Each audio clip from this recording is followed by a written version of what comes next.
सकता है, लेकिन मैं उसको ये कहना चाहता हूँ, छोटा भाई है हमारा, पहली बार चुन के आया है। और जब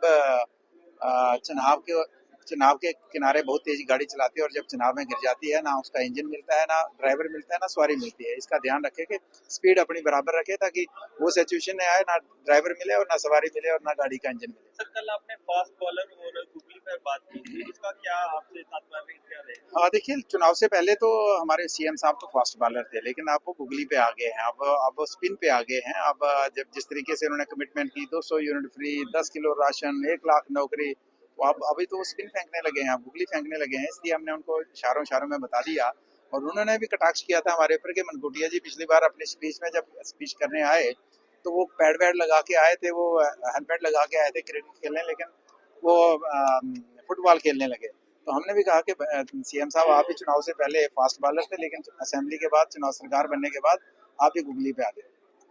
जिस तरीके से सागर साहब ने ये कहा कि पाकिस्तान से बातचीत होनी चाहिए, क्या पाकिस्तान, अब क्या कहूँ, अब सागर साहब बेचारे आप इस स्टेज पे हैं तो उनकी बात समझ नहीं आती है।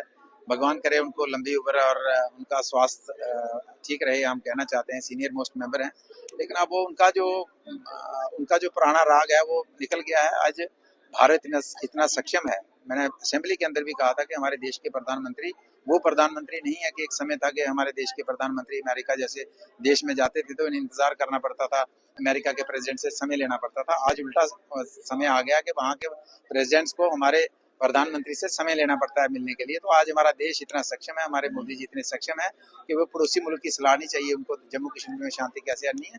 उन्होंने सलाह के बगैर ही जम्मू कश्मीर के अंदर अमन और शांति ला के दिखाई है। इसलिए हमें वो सलाह यहाँ भी देने वाले लोगों की जरूरत नहीं है, ना पाकिस्तान की जरूरत है।